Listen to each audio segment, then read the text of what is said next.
Good morning or good afternoon, everybody. Welcome to the May 26th meeting of the Raleigh City Council Study Group. We're glad to have everybody joining us today and look forward to having a productive and good conversation. As is our typical practice, we want to go ahead and review and approve the minutes of the May 12th 2021 meeting. Has everybody had a chance to review those, and are there any corrections, additions, edits that we need to address?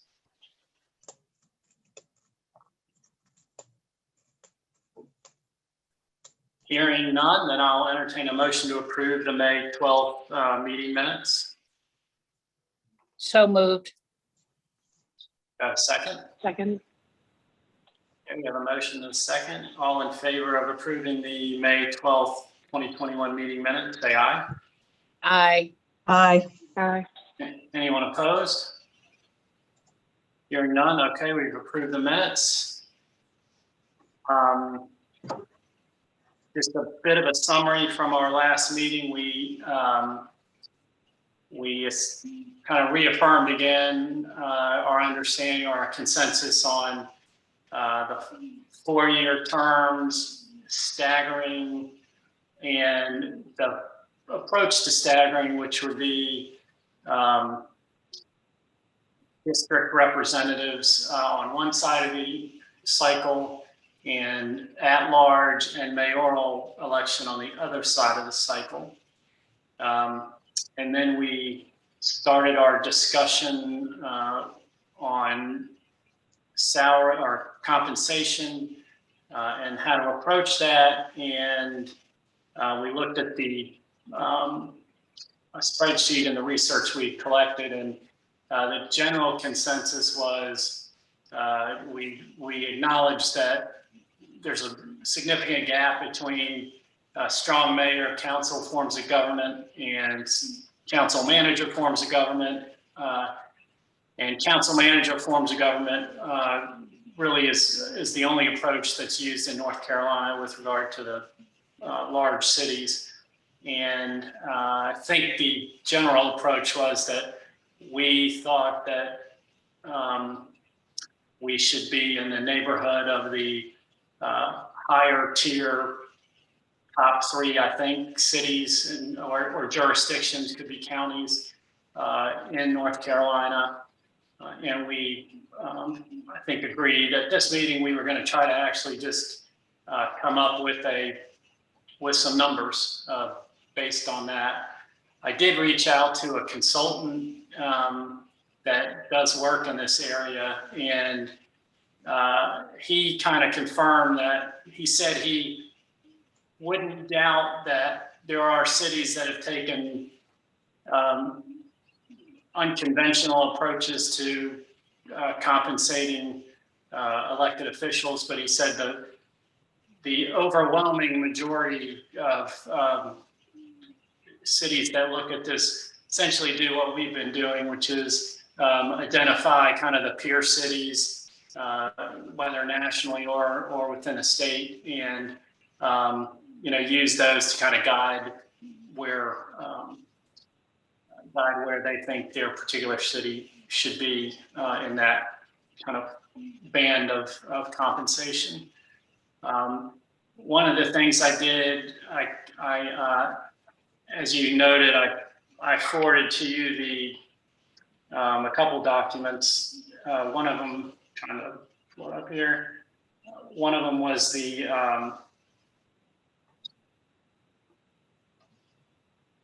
sorry, I lost it. The study report for compensation, the way the city adjusted their compensation, and that was done in fiscal year 2018. One of the questions that a member of the public had was the city should provide medical and dental benefits to counselors. And what I found out, and it's also was shown in one of the documents I sent the city code relating to the budget, But as I understand it, city employees do not pay for their health and dental benefits. So if you're a City of Raleigh employee, you are provided health and dental at no additional cost. There is I think the way I'm reading this, there's a surcharge, so to speak, it's probably not the right term, for folks that are smokers. And then employees have to pay for their dependents and family members. So counselors are treated the same way. And so they have the opportunity to acquire or access health and dental coverage just like a city employee. So that issue has been addressed by the city. So I wanted to put that out there as that was a question. I think another member, I don't know if it was the same person, asked a question about providing daycare benefits to counselors. And I didn't ask the question, but I don't believe that's a benefit provided to city employees. And, we can talk about it. My general sense is, if I was an elected official, I'm not sure that I would want to have a benefit provided to me that wasn't generally provided to other employees of the city, especially something like that. But that's just my impression or my general sense of that. But again, it was a question that was asked from a member of the public, and happy to hear what other folks think about that. I do not have children, so hasn't been something I've had to deal with directly. So, do others have any thoughts on that? Harvey? Yeah, I would agree with you that it would, for me politically, it'd be hard to recommend a benefit package that exceeded anything that employees currently enjoy. The fact that council gets basically what employees get seems to be a level playing field. Otherwise, it seems privileged or a whole different dynamic politically for the council to have to deal with if they were in that space. So I'm comfortable with your thinking. So Eric, I actually have a different thought process on this. I agree if we were talking about adding childcare as an expense or a benefit, that might be a concern. But if we add it as potentially a reimbursable expense that council can get reimbursed for when they have to get additional childcare, particularly for their duties that happen outside of the typical 9-to-5 workday.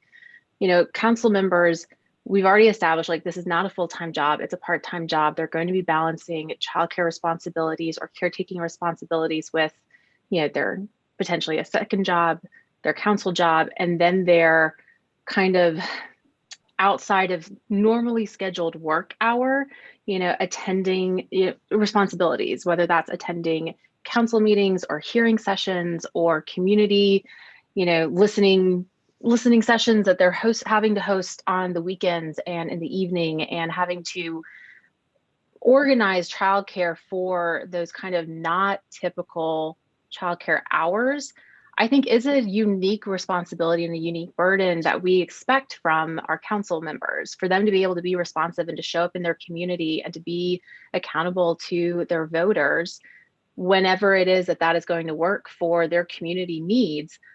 I think it's fair for us to say that is something that is unique to their job and unique to their responsibilities that we want to support, and that can be a reimbursable expense. So I would like to hear more from the rest of the group as to what they kind of think about that.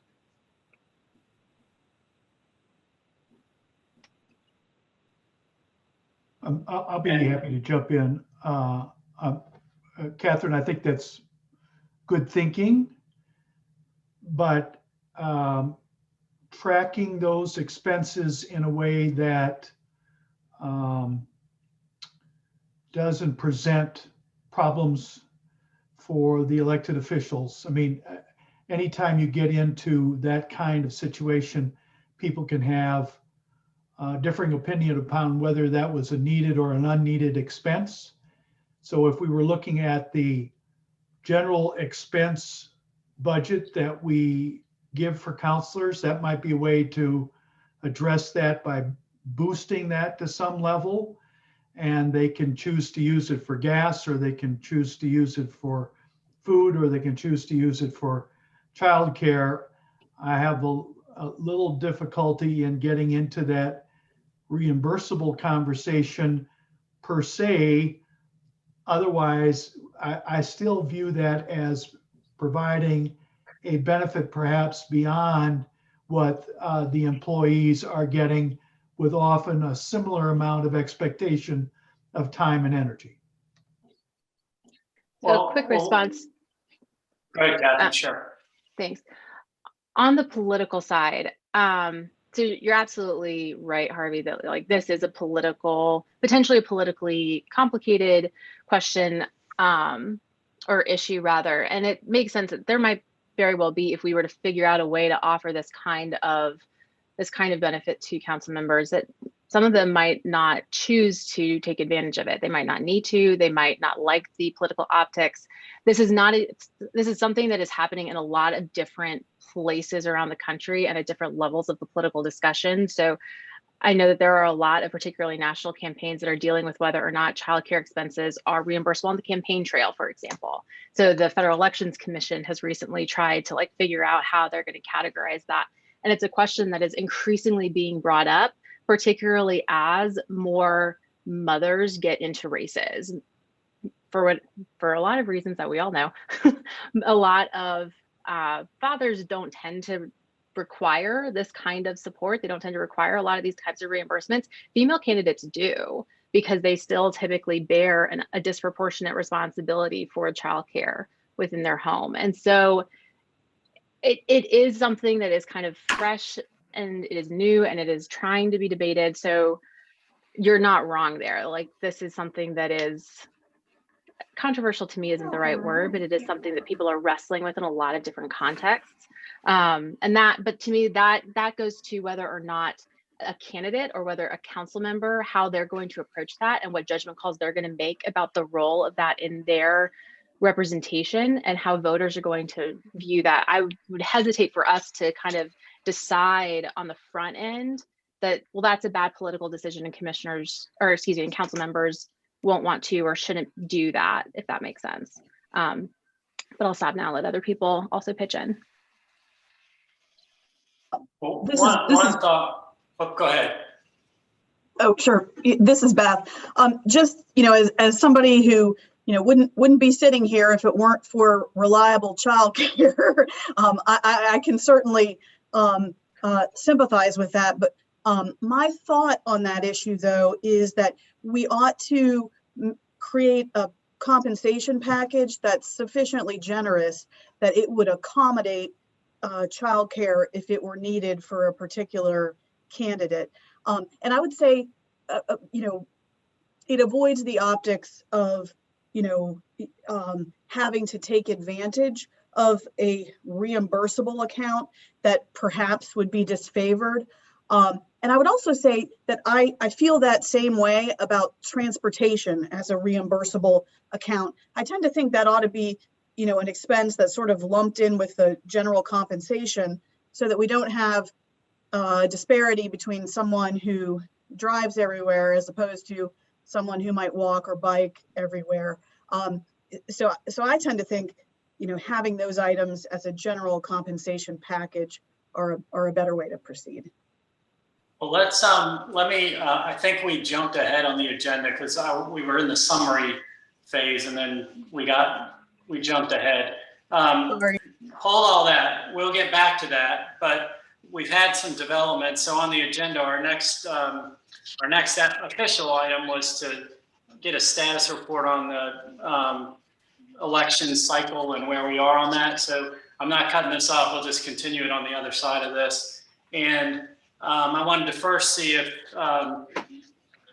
the city attorney wanted to say anything. We also have Gerry Cohen on the line that's been following this, and he's available for a summary, but I also wanted to see if the city attorney had any thoughts or wanted to weigh in. About the statute? The pending legislation and kind of, where it is and kind of where it is or your understanding of it. Well, we can talk about it. I mean, Gerry and I have been following it pretty much hour by hour. I think he's prepared some comments, and I'm glad to sort of weigh in on it. I mean, Gerry, we haven't talked since this morning. I've heard that there's another change that's been proposed that would sort of change, which is probably a better change. And so I'll let you address that. And we'll there's other things that when we talk later that I do think there's some issues that this committee probably should hurry to get to council on because we're running out of time. But I'll just let Gerry say what he wants and I'll elaborate on that. Okay. Sure. Thank Good you very much. afternoon, Gerry. Thanks for being with us again. Sure. Can you hear me okay? Perfect. Great. Well, as Robin mentioned, there's a lot of activity. I don't know about the latest particular change, or it may be something I already knew, but Senate Bill 722 was filed last week to flesh out the way that cities that have redistricting to do, because they have district systems, could trigger that, and what election schedule. That was introduced last week by the three co-chairs of the committee. It was approved unanimously in a voice vote by a committee last week, scheduled for this Tuesday on the Senate floor, but there were some technical issues that needed to have been resolved. A lot of conversations last week, and the bill is up in committee 2:00 tomorrow. So I think they may have been resolved. But the long and short of it is that for Raleigh and Cary as well, the bill would allow the city council, upon making a finding about the sort of projected issues, to postpone the election to the date of the primary, which is currently March 8th, with filing December 6th through 17th or 20th, something like that. So there may be some technical changes tomorrow in the schedule. There were some holdups basically dealing with the cities have nonpartisan primaries, which is Greensboro and Fayetteville. They wanted some other changes. It's not relevant to us. In terms of if we assume that the primary is going to be in March, early March, for any charter change to be adopted this fall, such as the 4-year staggered term issue, basically the timetable would really require this committee to make a recommendation by mid-June. The council will then have to publish notice of a public hearing, and then have a public hearing, and then adopt an ordinance with or without a referendum. If the council were to still leave it open on whether to have a referendum or not, it basically would have to initiate the process before council sometime in early July, with possible ordinance adoption right after Labor Day. So there's a lot of details, and like, would there be a petition to call a referendum if the council didn't? But the schedule would need to accommodate all the potential possibilities. So that's the basis of it, and that to meet any sort of timetable, as I think Robin mentioned, it would need a recommendation from here, assuming the council wanted that, by your next meeting, essentially. And they may be able to go start the process as late as August 17th, based on what I think, but and we are right up on it right now. And so if you wait much longer, there's no way they can possibly put it on the next election. I was just looking for an optimal timetable to leave plenty of room if there were hiccups. Yeah. And I mean, with that, I don't know what the council's going to say, but I don't know how much time between when you come in there and say, we're going to recommend 4-year terms, if they're going to just say, oh, okay, let's do that right now, we'll put it on the ballot. I mean, I think they would want some time to mull that over, probably. I mean, there'll be a public hearing on it, but given what the climate is right now, I think that to give them at least a meeting to mull over it and come back and talk amongst themselves outside would be better, instead of like putting, a gun to their head to move at that time. So thank you for that. So that raises an issue. Now that we didn't know where this was going to fall, some people were saying March, some were saying May, and I hadn't really thought through the potential timing. So it raises an issue for the group. We have reached consensus, general consensus. As I said, we haven't taken an official vote on 4-year terms and staggering, and the approach that I already mentioned to staggering. But it seemed like we were pretty solid on that. I think that the compensation issue is probably something that we can resolve, but that's kind of independent, because that's done through the budget ordinance, and the city's, at the 3/4 mark on the budget for this year. So I doubt they would decide to take that up for this year anyway, but they do that through their budget process. And their budget has to be adopted by July 1st. So I assume they usually adopt that June. So I think we can, I think that's going to be a fairly easy exercise for us to come to a conclusion on. The one that we haven't discussed that may take more time is the size of council and district versus at large, and kind of the size. So one issue would be, does the group, and again, we've operated on consensus now, and my plan is to continue to do that. So one potential approach is, do we make some sort of interim report to council on the issues? First, we will reaffirm if we all agree on those issues and the approach. And then if we do, is there consensus to consider moving those forward and reporting them out in some interim basis, so that if council is interested in taking those up, they can do so. They could conceivably say, thanks, but why don't you keep working and bring us back the entire package when you have it done. Well, Eric, can I just interject real fast? If you do that, you could be bringing it back to a different council. I just wanted to make sure you knew that. Well, I understand. I'm just saying council could tell us to come back with a full package if they chose to.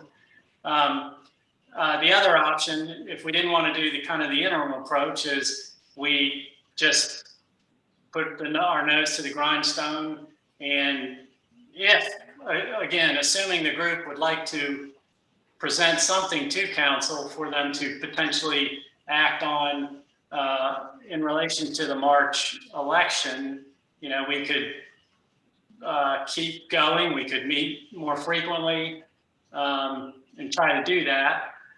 And the third option is we just say we're not going to be able to accommodate that, and we just keep moving on, and we come to our decisions and draft a report in the course of kind of the schedule we're working on. And if it works out that council can do it for the election, that's fine. But the likelihood would be very slim that they would be able to act on it in March, which means a new council may change priorities, might have a new council that is not interested in doing this at all. And so I just want to open that up to discussion and see kind of what the sense of the group is, and see if there is a general idea of the approach we'd like to go on. So with that, let's start talking. And when I'm looking down, I'm making notes and stuff. I'm not texting or doing anything else. So I just want you to know that.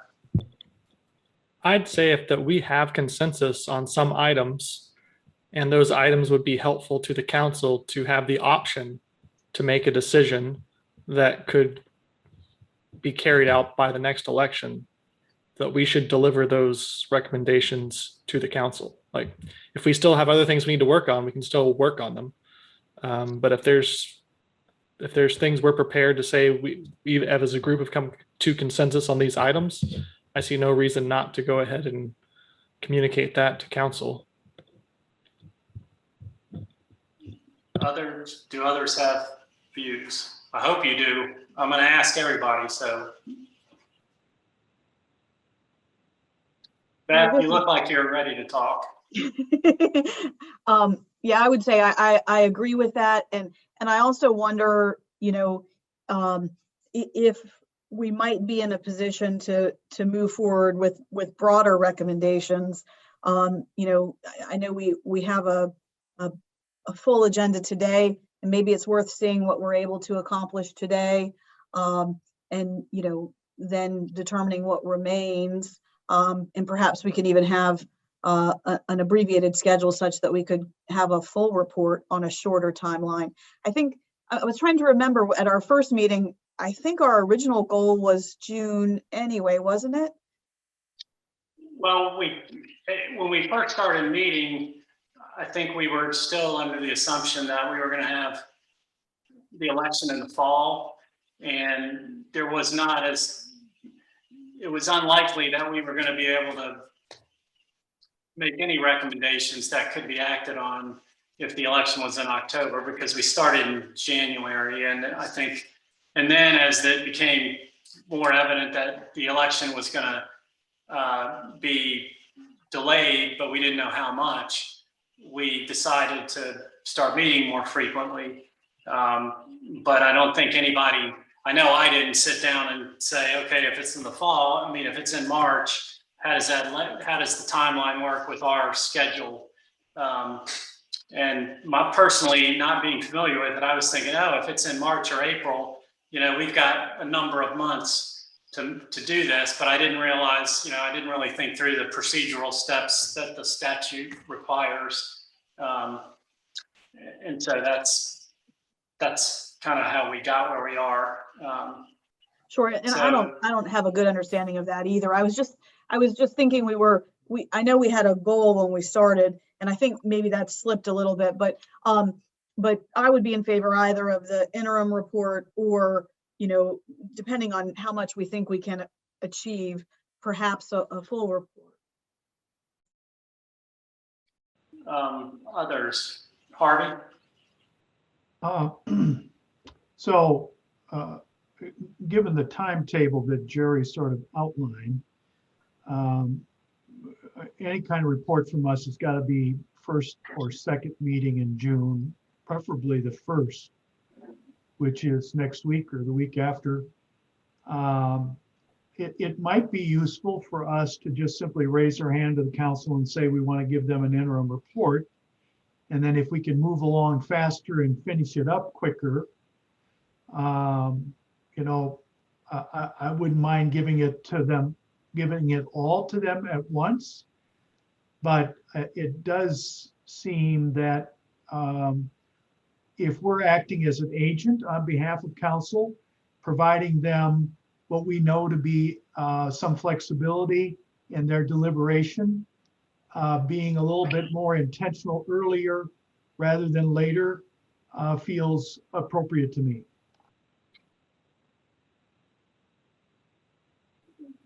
Ashton, do you have any thoughts on the matter? You're always pretty thoughtful on these things.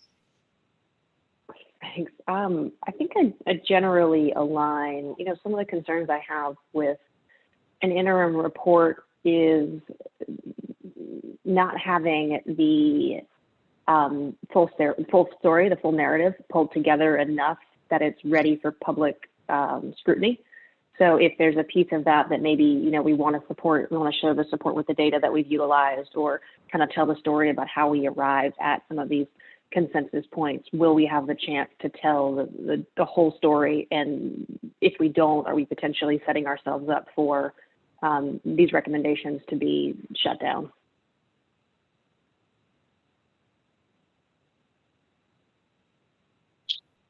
And the answer may be no, but just wanted to think about it. No, and I was thinking about, I think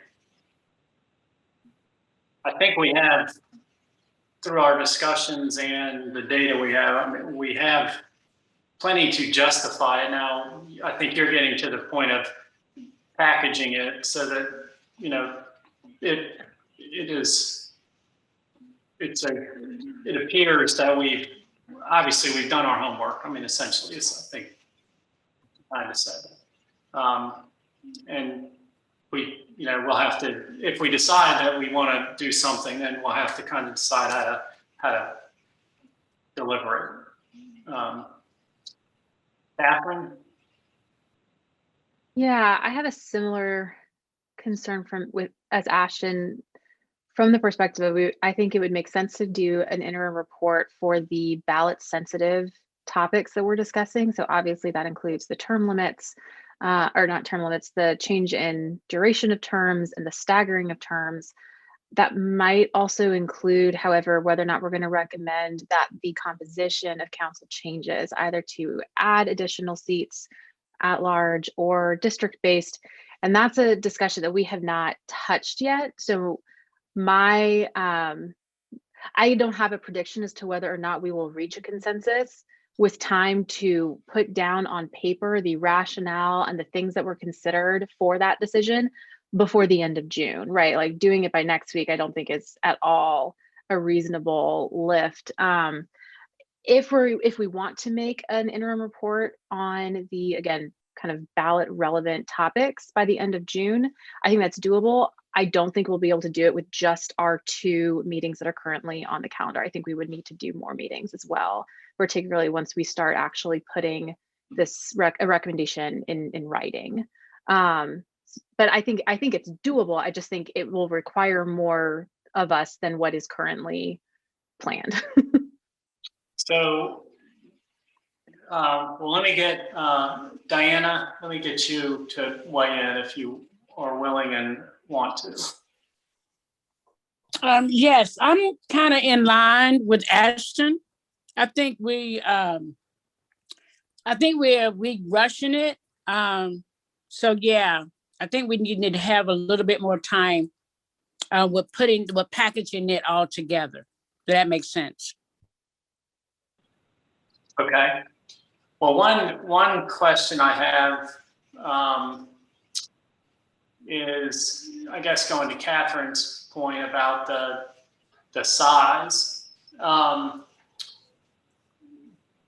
Because I agree, and maybe today, if people want to, we can actually explore that a little bit and spend less time on the compensation issue if folks feel like that's reasonable. But I don't want to change things up if people don't feel like they've had time to think about that. But would you, and I'm posing this to the group, do you see the 4-year staggering issue? I understand there are ballot issues, but do you see those linked directly to the size of council? So in other words, is there something, could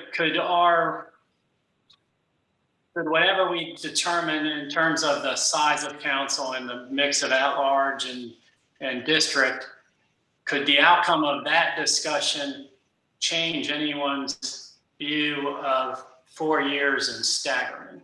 I guess what I'm saying. Are the outcomes linked such that something that happens on that discussion, could that potentially change your perspective on the staggering and the 4-year terms?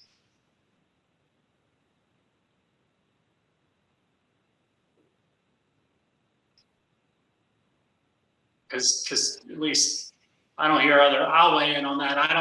I don't see them, they wouldn't change my view or my perspective on how I feel about 4 years and staggering. So I think they can be disconnected, but they clearly are linked because they're ballot issues and they have to be addressed, in the same manner.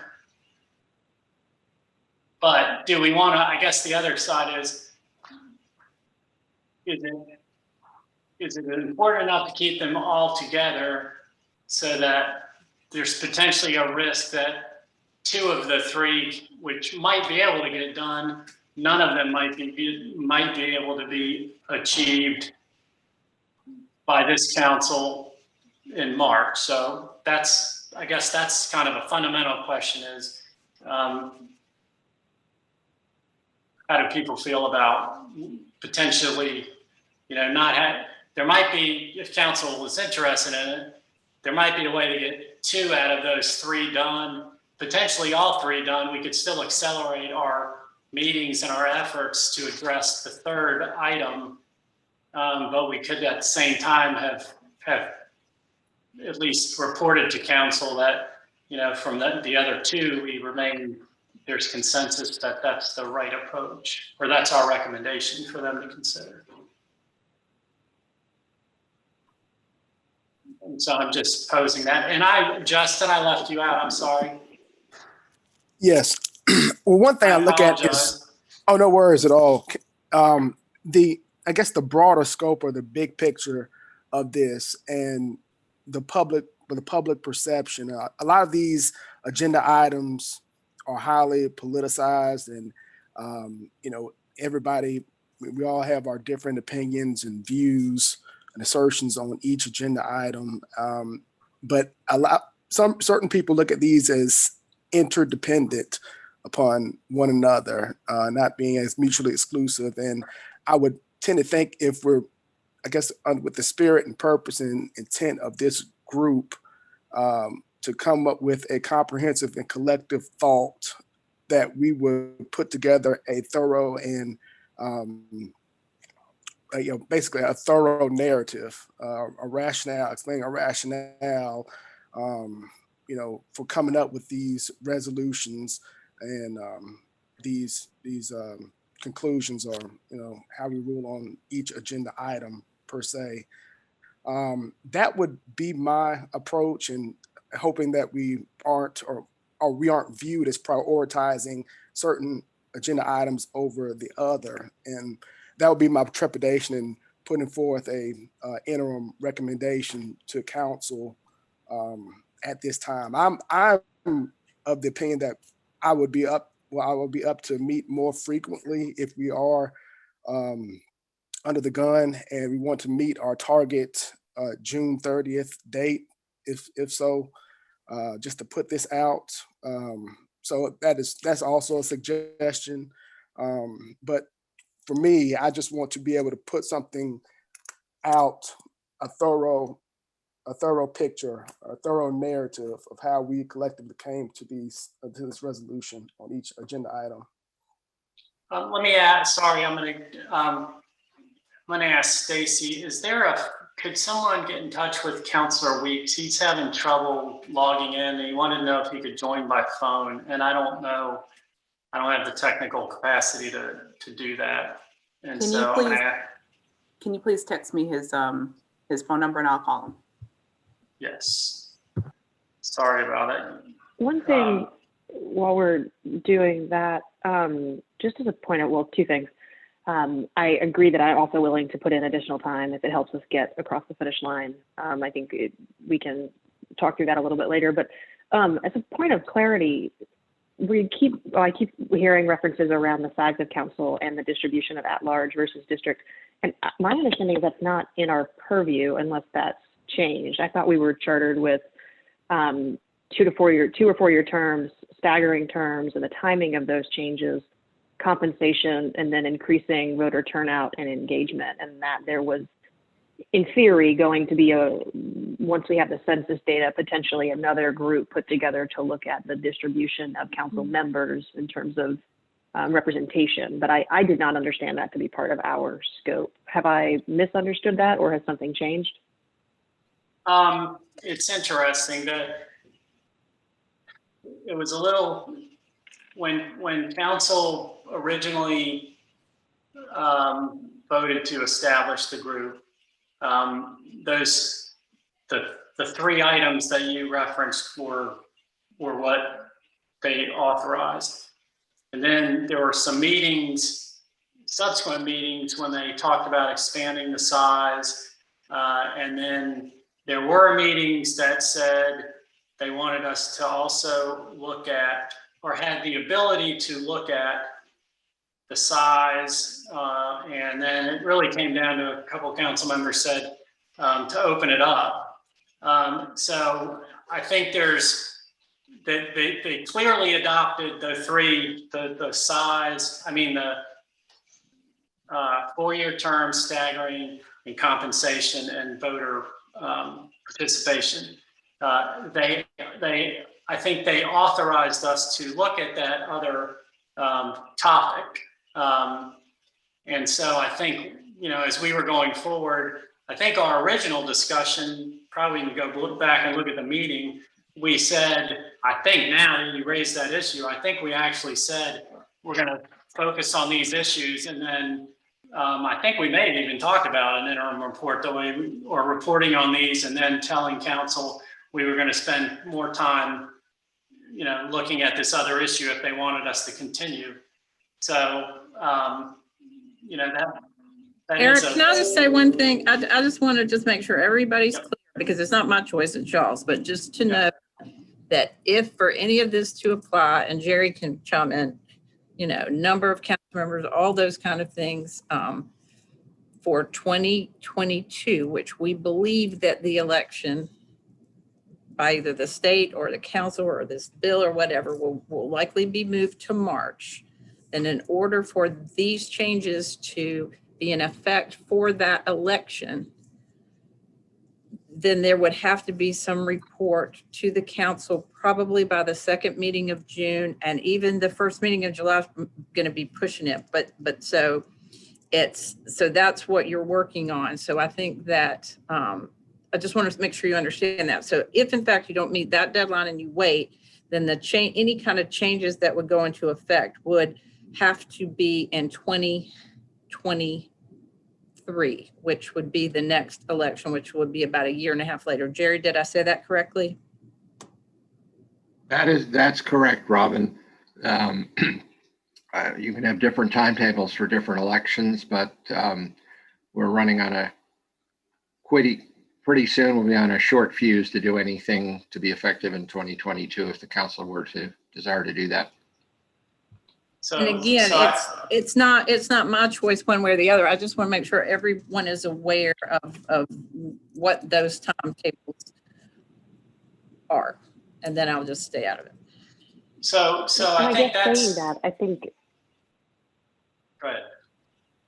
I was just going to offer that it might be simplifying our task a little bit and making it easier to meet that interim report deadline if we are postponing a conversation around the makeup and representation of council, because I do think firmly that we need the census data to do that well anyway.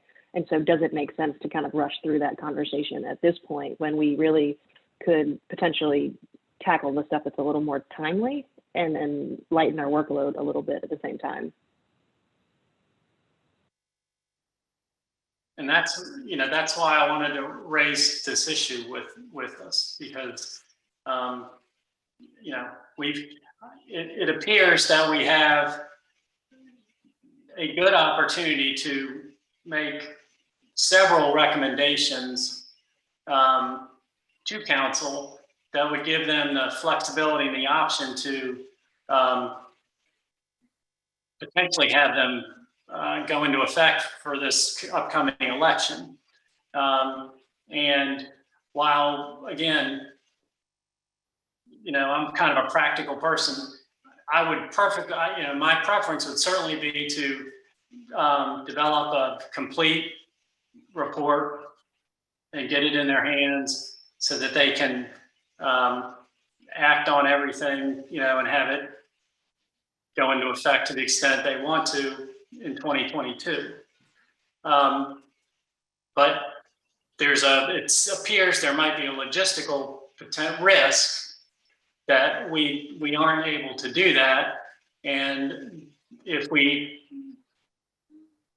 do, the question I guess is, do we want to risk the opportunity or to not get anything to council for them to be able to implement it on in the 2022 election? Is that more important, or is it more important to get get a complete package to them, whether they can do it in 2022 or it delays it to the next election, or is it more important to get some things that we've agreed on to them in a manner in which they can take some action on those while we continue our work on the other, and that may have to be delayed. So kind of it's a practical question. Dr. Weeks or Council Weeks, I'm going to ask you put you on the spot. So we've had a couple discussions, and I'm sorry I wasn't able to get the right info to you. We were talking about the fact that the election, it looks like the General Assembly is going to pass legislation that will allow council to delay the election until March 2022. And the question that we've been talking about here is as you know, we've reached kind of consensus as a group that we want to recommend 4-year terms that are staggered. And we talked about staggering them with the district council election on one side of the cycle and then the at-large and the mayor on the other side of the cycle. So we kind of had reached that over the last few meetings.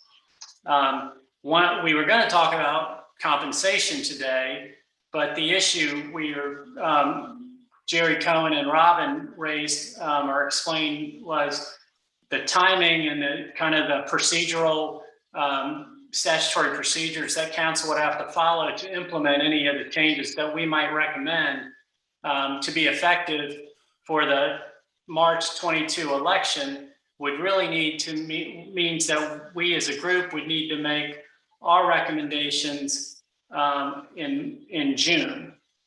And what we've been debating is we're not sure we can get the entire package done, in terms of compensation and addressing the potential size, whether we want to increase the number of counselors and how to do that. So the question we've been debating and talking about is, would it make sense as a group to make an interim report and tell council, hey, we've reached consensus on 4-year staggered terms, and kind of go ahead and let them begin talking about that at the table and deciding if they want to, how they want to proceed on that, which would give them time to make it effective for the March 2022 election. Or we could continue our discussions, maybe accelerate the process by meeting more frequently to try to get consensus on all the issues we've been tasked with and deliver a complete report, theoretically in time for council to act, which would mean at the end of June at the latest. Or, the third, which I don't think, sounds like nobody's really too keen on this one, would be we just continue on our normal pace, and that probably risks us not being able to compile a complete report in time for council to take action that would allow things to happen at the March 2022 election. So if that made sense, I'd like to hear what you think about all that. All right. First of all, not hearing the discussion from the other people, I would recommend possible. Either way, I can go with the interim report or just extend the meeting so we can get a report at the end of June. In if it's not too hard for us to come up with something, but I would not go along with the third option. But either one, the first or the second one will work. But an interim report still means that we have got to meet to get information into the city council by the end of June. So I would like to see a complete report go in more than an interim report. Well, let me just poll everybody. Let's first question. is there consensus that we would like to get something to council in time for them to take action, to have whatever they, assuming they want to take action on what we're doing and make it apply to the March 2022 election? Is there general consensus that that is the outcome we would like to achieve, just in general? Okay, so Diana's not on, but I'm assuming. I'm here. Are you, is that kind of the general, do you agree with that consensus? Yes, I do. Okay, so we got that. One thing we haven't talked about, it may be easier than we think about the size of council. So, hey, Harvey, yep.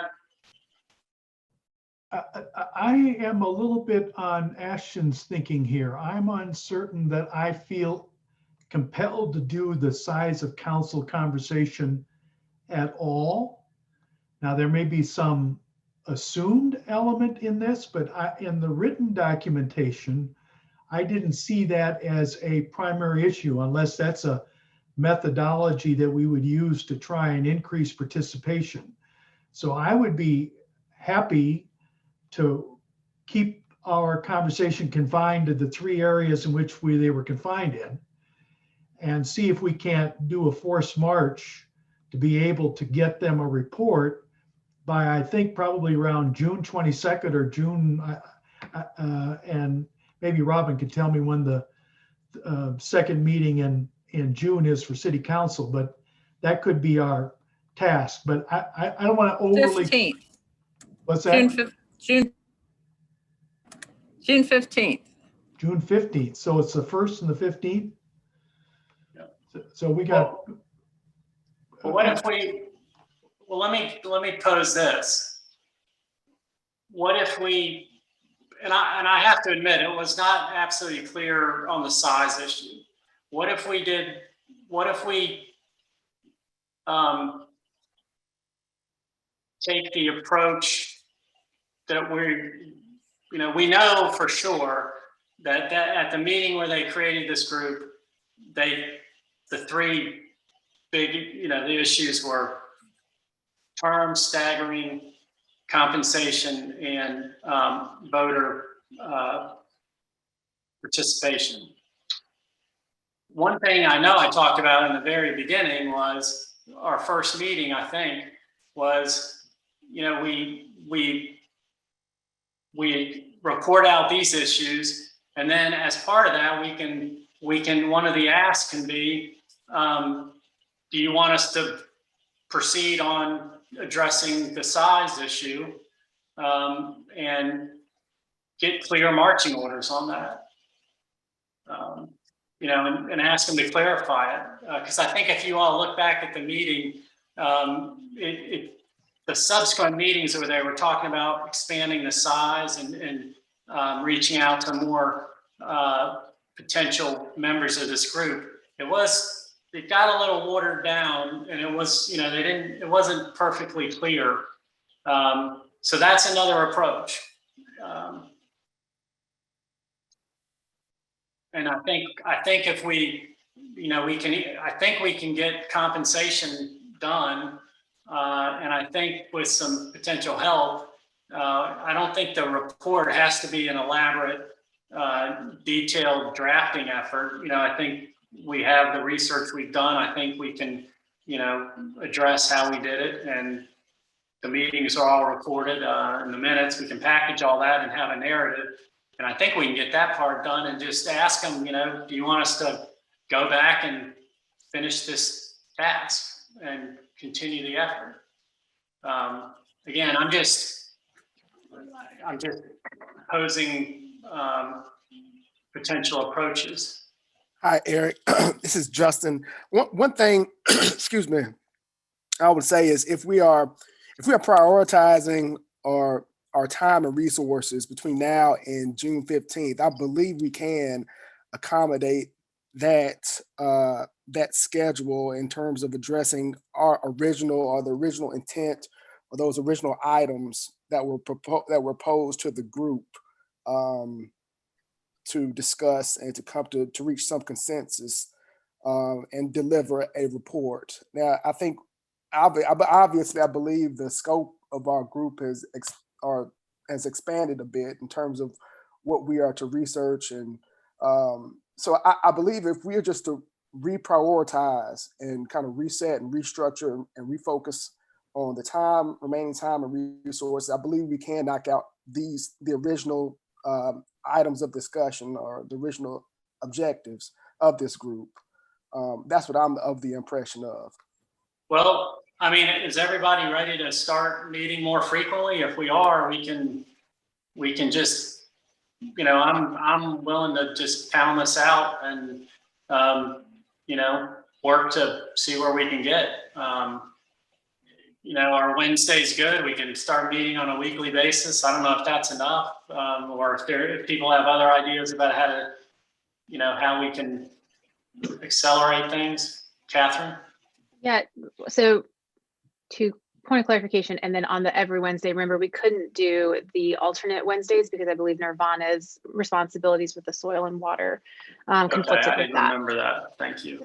But just to make clear, so we are discussing right now whether or not we are going to put together a finished report on term limit or on term length and staggering, on compensation, and on voter turnout, because those were the three, like we all agree, those were the three original charges we were given.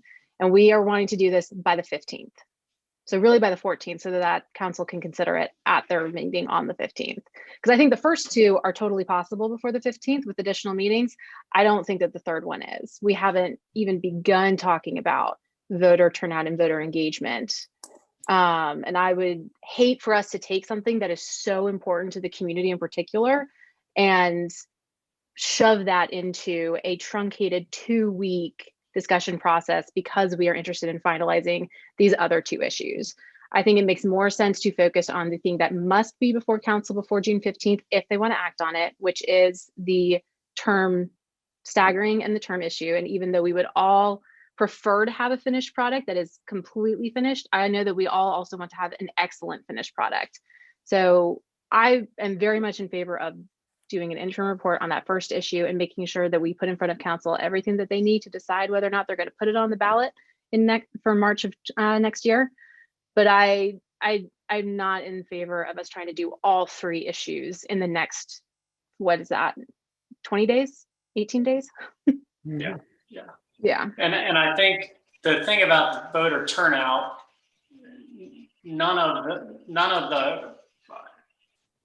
there's nothing that I think council has to do in terms of that. That doesn't relate to anything they have to do from the logistical, statutory, procedural process for addressing the election, you know, in March 2022. Also, you know, that's a very tough nut to crack anyway, because people have been trying to figure out ways to increase voter turnout for a long time. So I think that's a good point.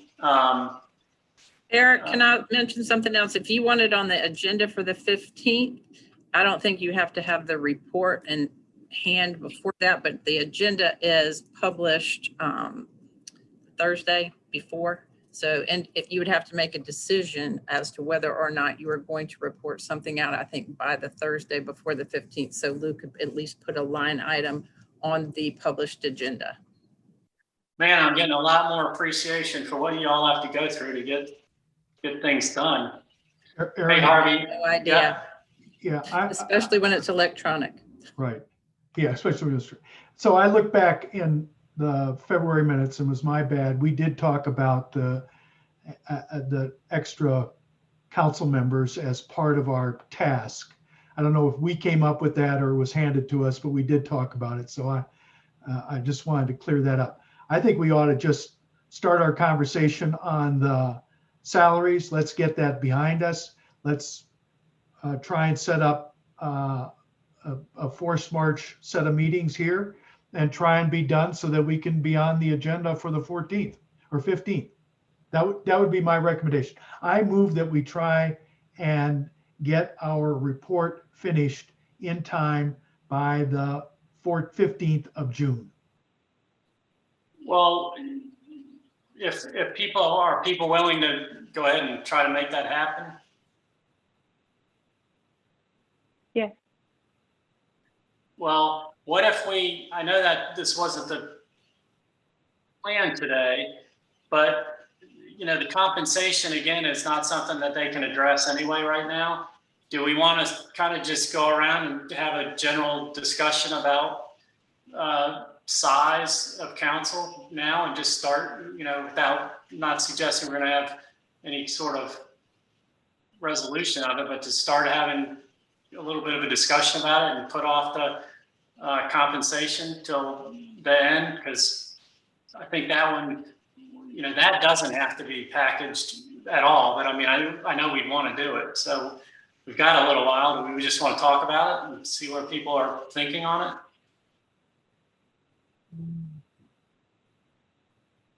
I can make a slightly different suggestion, Eric. What if we just, since it seems like we're all in agreement that we want to make a recommendation to council regarding terms, can we talk through what we want to be included in that recommendation today so that we know what work we have to do between now and the 14th so that we can get to council that finished product? Unless we are wanting to try to go beyond that in the June 14th recommendation, I think it might make sense for us to really target what needs to be done and what we want included in that more narrow recommendation. So what is your conception of what you think? I mean, my impression of where we're going is 4-year terms, the staggering, and then ideally the size, because that has to be addressed on the election, on the ballot. And we could kind of defer the discussion of compensation and not defer it, but put it towards the end, the compensation and voter participation, because they can't be addressed. There's nothing specific that needs to be addressed. Is that what you're talking about, or am I misunderstanding? Yeah, so my understanding from the discussion earlier, particularly with what Ashton raised regarding census data and the fact that we don't have it yet, we cannot make a recommendation to council right now about changes to the districts, because even if we all agree that we think there should be additional districts, either at large or individual districts, we cannot make a recommendation about how many of those there should be or how they should be broken up, because we don't have census data. So even though that would be something that would be a potential ballot issue, it's not one that is possible to be made for March 2022. That recommendation is tied to data that we don't have in terms of very broken down granular census data. So I thought that the concern that Ashton was raising, and Ashton, please correct me if I'm wrong, and that was agreed to by some of the other folks, is that discussion is a little premature, because even if we agree in a hypothetical term, there is no actionable recommendation we can give to council before we have census data. Yeah, Catherine, I think you nailed it. And then on top of that, I'd love to, I don't feel like even today I have enough data around best practices and what sizes we see around the country in different places to even begin to have that kind of conversation. So I don't know that it's a productive use of today's time without that kind of information, at least for me.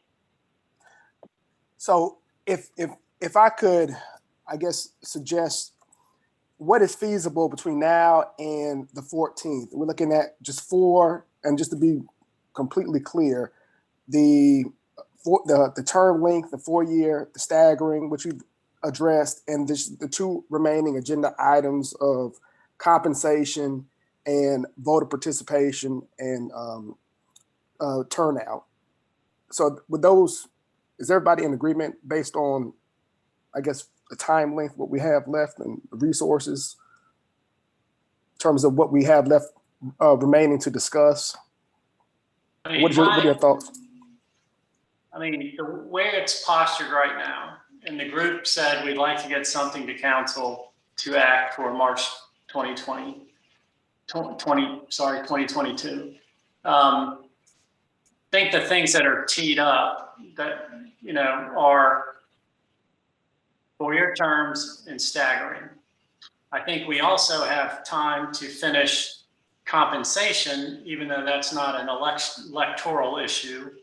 And we can begin the discussion of voter participation, but that's also not a direct something tied to March 2022, unless there are things we come up with that can help that. But that's a complicated issue that people have been trying to do on off-year elections for years. And while there may be ways to improve it, I don't know that we're going to come up with some,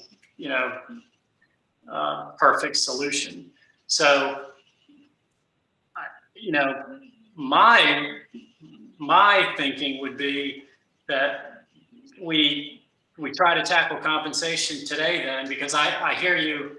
I was thinking slightly different about the size and how to do that. If we think that the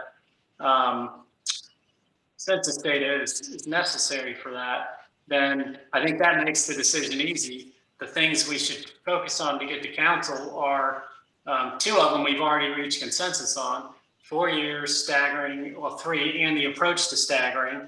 And so the other one that I think we can probably still get close to today is compensation, and we could make that report to council and also say, we're still working on the other issues, and let them know that. And if they want to give us more direction or different direction, that's always in their purview. And then we'll have, I think, delivered something that is substantive that we can justify on a time frame that allows them the flexibility to take whatever action they deem appropriate, up to and including March 2022. They don't have to. They can decide that they want to wait. That's also something they can do. Or they can send it back to us and say, we want the whole package, so keep working. It's totally up to them. So I guess I would say, is that something people are agreeable to? Ashton, I think you got a virtual hand. Beth's been trying to jump in. And Beth's been trying to jump in for a little bit, No, I think. you go ahead, sorry. I was just going to say, if we're doing this interim report, I would love to find out from council some more information about what we have in terms of resources, whether there's financial or otherwise, related to voter turnout and engagement. Is there funding that could be utilized to drive some of those things? Because I do feel like getting some of that information may help shape that later conversation. And if we're getting in front of council, we may have an opportunity to get some of that. So you're saying as part of a report, we might want to get a little more clarity and on exactly what their view of expanding voter turnout might be, and get some more clear direction from them on kind of what they would like us to focus on. Yeah, I think so. I think if we're trying to work within, existing staff or existing budget, that's great to know. We won't come up with, gigantic, crazy ideas. But if we have some opportunity to do some innovative things that maybe require additional funding in the future, it would be good to know whether it's worth thinking and creatively like that as well. Okay, that's perfectly reasonable, I think. Beth? Yes, so I agree with that. And Eric, I agree with your sort of summary of what would be achievable in terms of an interim report. I do think, to the extent we think that the makeup of the council is a part of our charge, that probably is something that will require additional time. I wondered, however, how we would envision, if we were to give such a recommendation, giving that recommendation. I mean, I'm assuming it's not incumbent upon us to draw districts.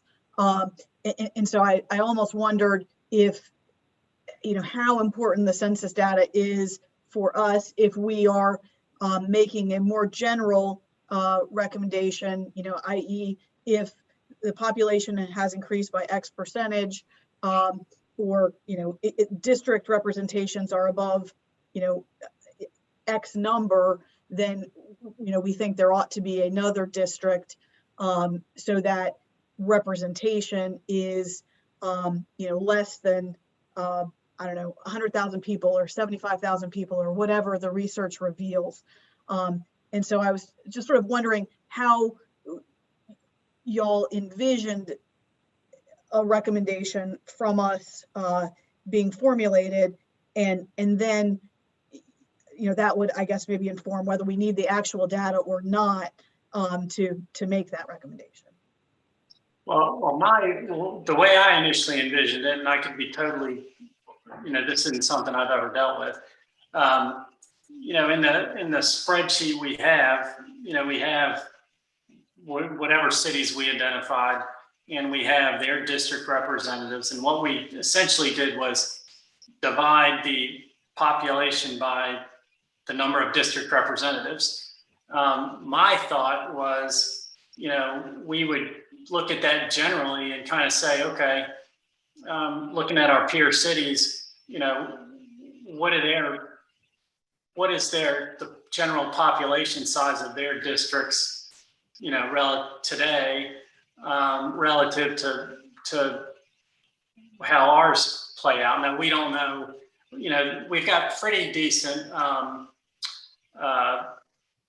information about population, I think, estimates. I think the question is, you know, I didn't foresee us actually drawing districts. You know, my sense was, because there's a lot of technical legal things that have to be done for that. My sense was, hey, Raleigh's got a population that's close to 500,000 people.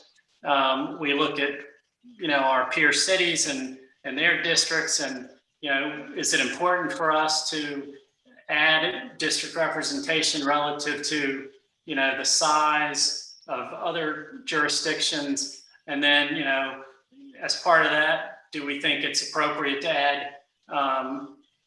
add large representation? You know, and we have 8 members now. Do we think 10, you know, is the right number? Or do we want to do an odd number? You know, that was kind of my sense of how we would approach it, but that was just me. And maybe because I thought, and maybe my assumption was wrong, that might be one of our more difficult discussions. So I was hoping we'd get kind of what I perceived to be the easier items out of the way. And part of that was, you know, the possibility of having to do an interim report. So we kind of are at that point now. And again, I'm just trying to, if there's an overriding goal to get something to council and so they have enough space to evaluate it and decide on it for the March 2022 election, I think part of me is, do we want to let perfection be the enemy of the good if we have what we think are some good recommendations, given what might be these time constraints? And so, you know, what I was thinking was possibly, I think we have the data we're going to have, just to be frank, about district size in the spreadsheets.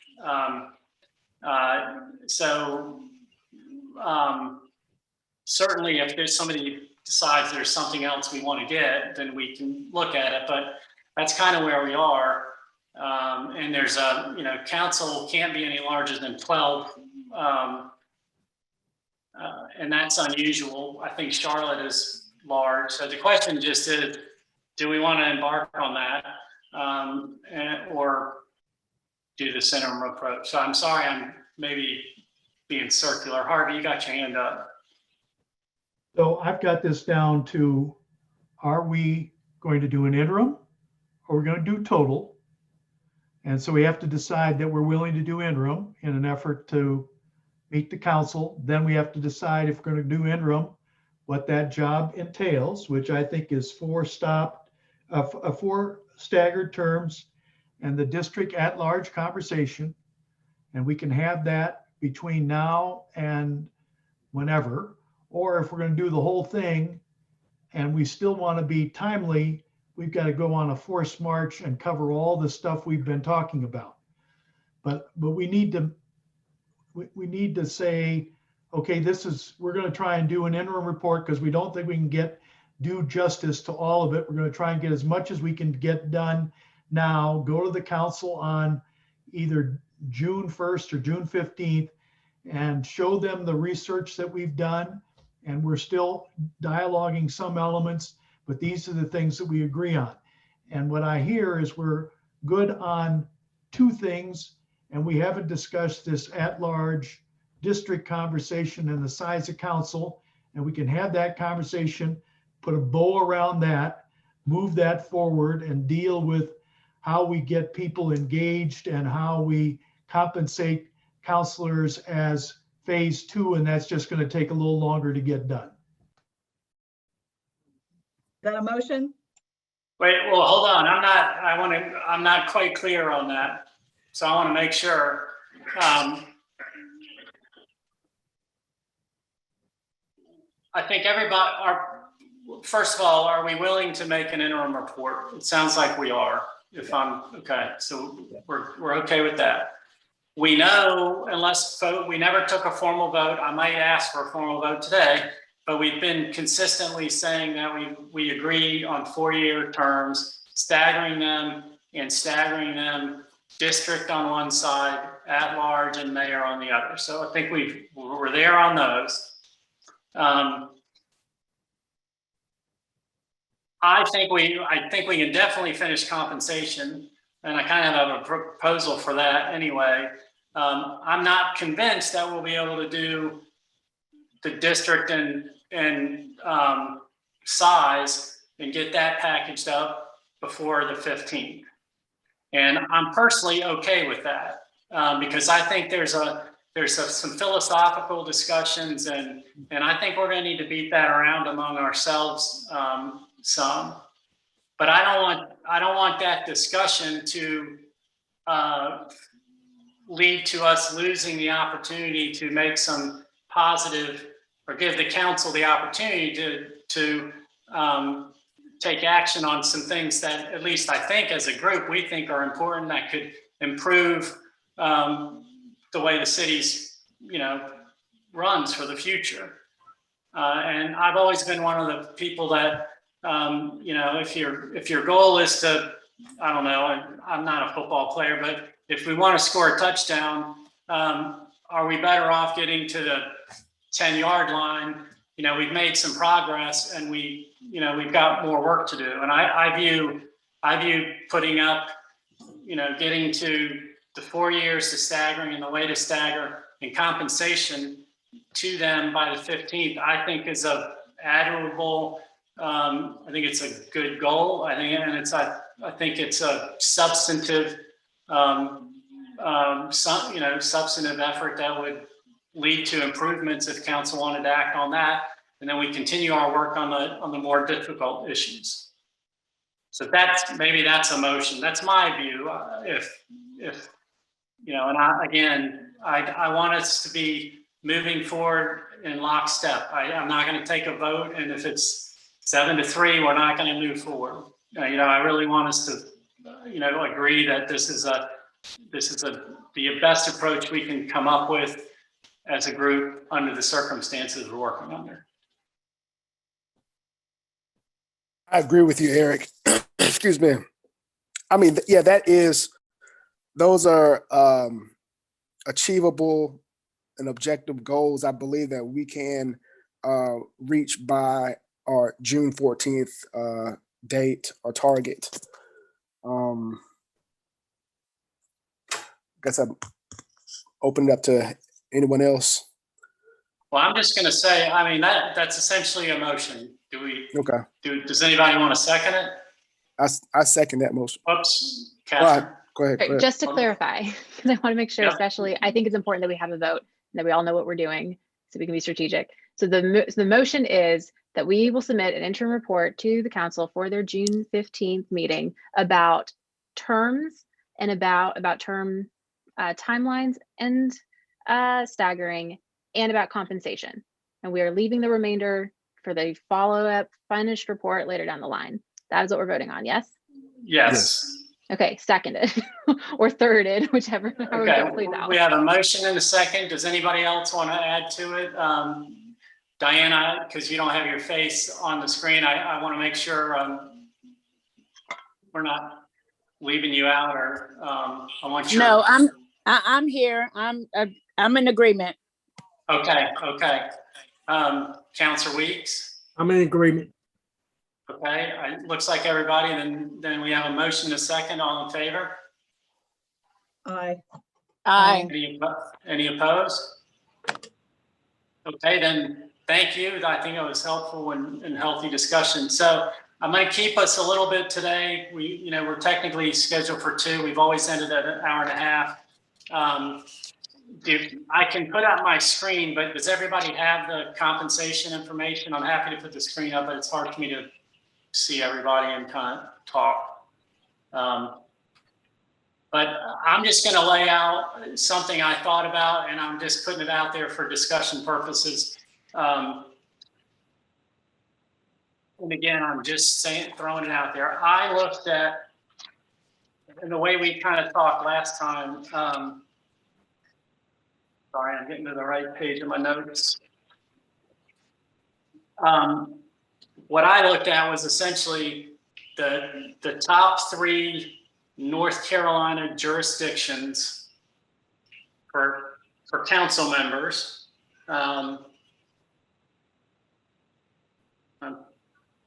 pulling up the spreadsheet. Sorry, I thought I had it pulled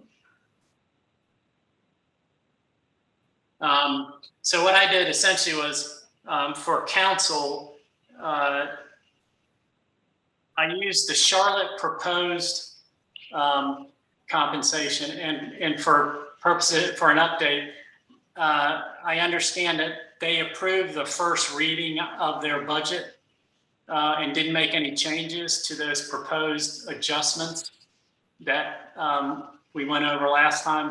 Did everybody get that information? So what I did was essentially for council, and this is just for kind of their stipend, part, not the expense allowances.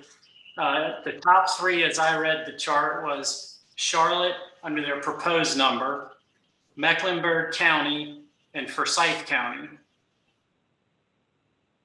And if my numbers are right, that average, I just averaged them, and that average would be $30,627.67. Then I did one other thing. I said, well, let's add in Wake County, even though they're not at the top. So then I added Wake County as a 4th, and I made the average of those 4 jurisdictions, and that number came out to be $28,299.50. So Wake County brought it down some for council. So that was the approach I did for city council. And, I think that I think that we should certainly consider increasing the allowances. I think let me check this. So Raleigh council members, they don't get a general expense allowance. They get an auto allowance and a technology allowance. But as I understand it, they're just paid that. So I assume once they get paid, nobody audits whether they used it for their automobile expenses or, the technology. So one approach to consider is, adding just a general expense allowance for council members relative to what other places are doing.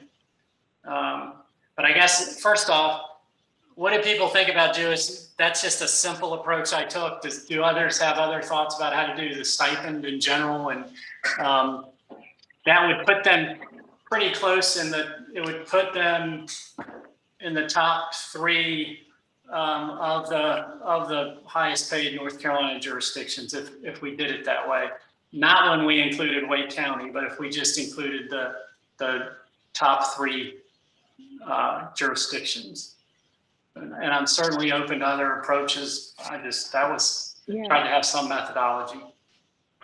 Yeah, Eric, I like that. And I like the idea of, I do think it's important that we are conscious of where we fall as it relates to other metropolitan areas. But I think for me, in thinking through it, I think I would prefer us to be rooted in Raleigh in that way. And so thinking about what the range of, maybe it's full-time city employees, is there an average or even a median number that we should be kind of targeting to? And I recognize that there's a difference between being a council member and a full-time employee of the city, but is there a number inside of the city's classifications that we can utilize so that as those numbers change with inflation, maybe it's a little bit easier to attach the council compensation metric to that? Because what I don't want to have us continue to do in the future is compare ourselves to other cities in order to make these kinds of changes and decisions. So I think it's important to have those things as reference points, but my preference would probably be to look inside of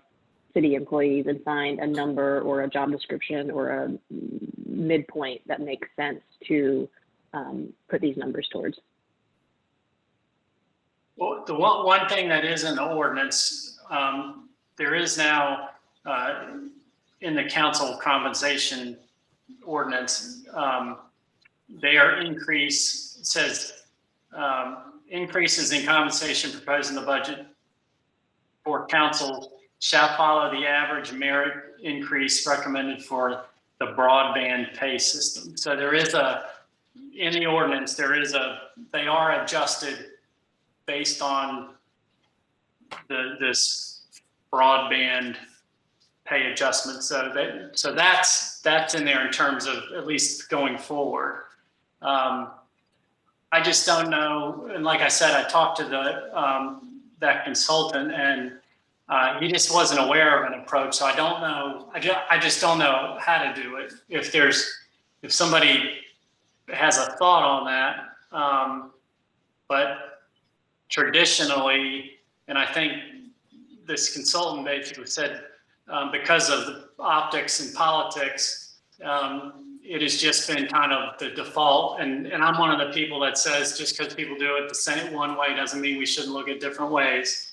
But I'm just sharing that he said traditionally politicians are more comfortable comparing their compensation to other jurisdictions and sensitive to where they fall within those jurisdictions, because that's what newspapers and citizens look at. So I just share that for what it's worth.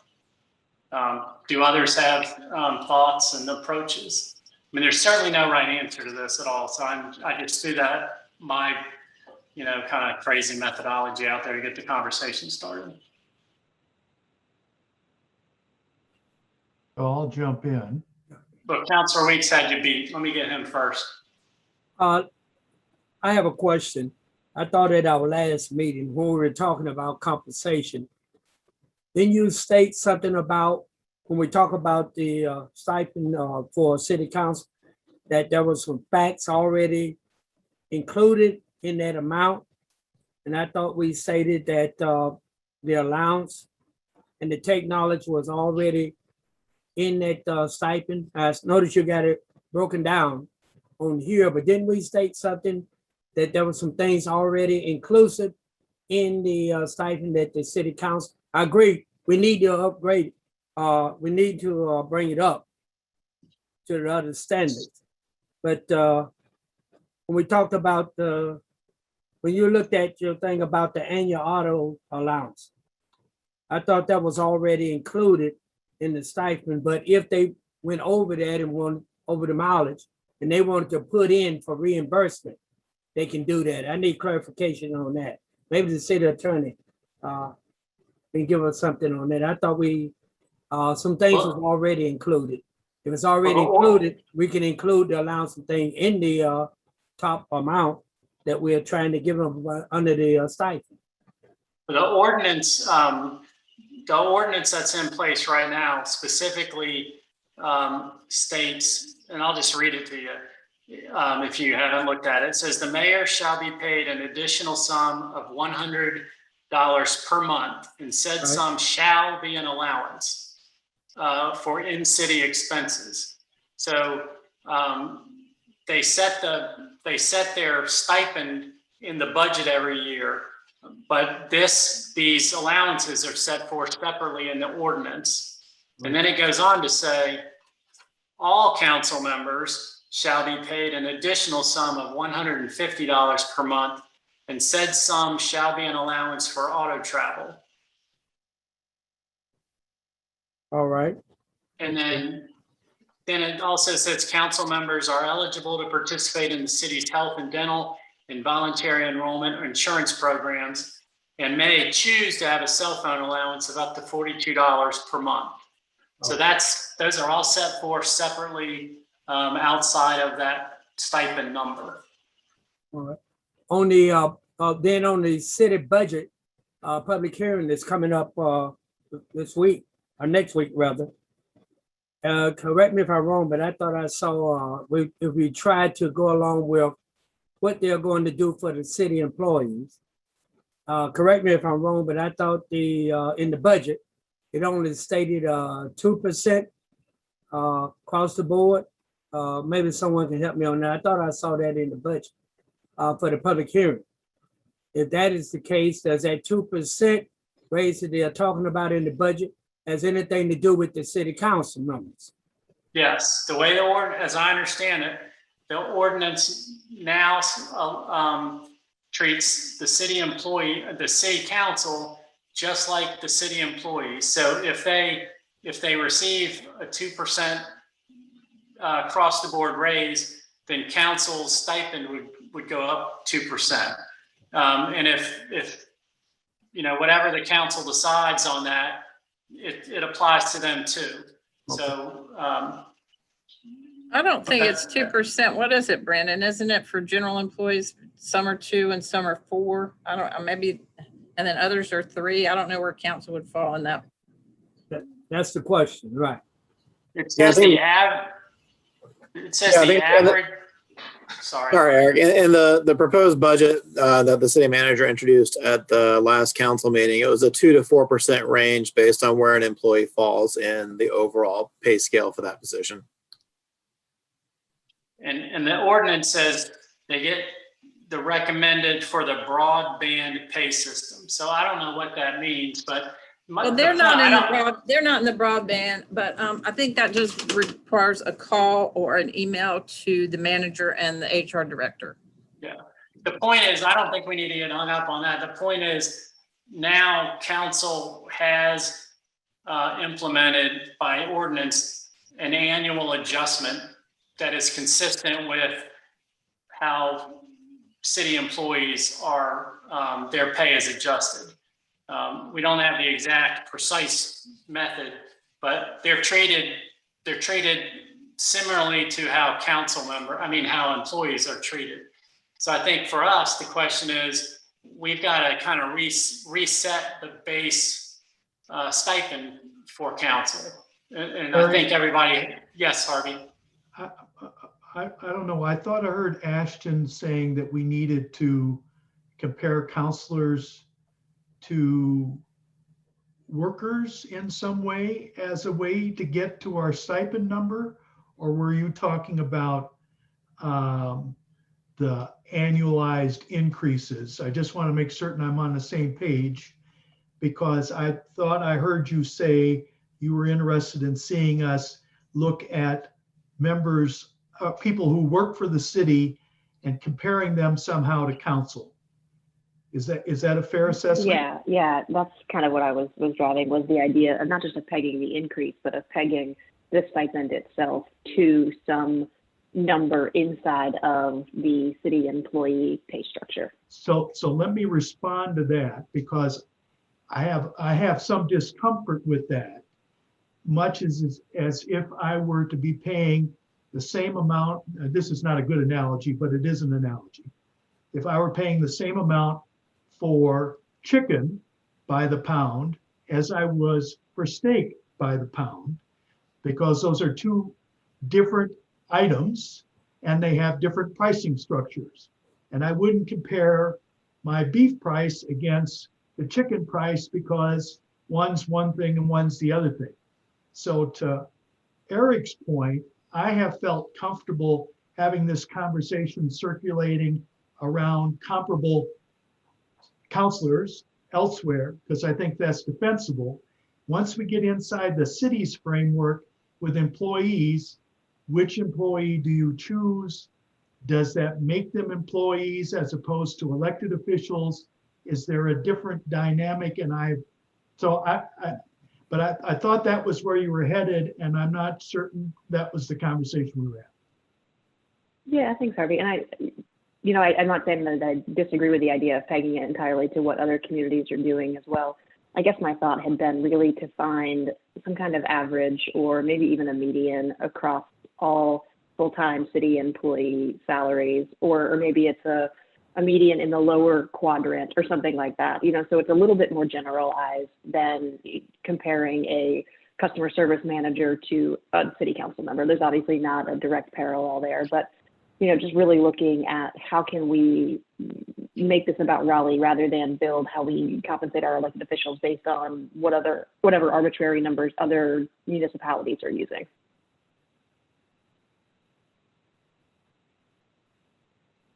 Do others want to weigh in? I mean, because the goal was to kind of pick some numbers today.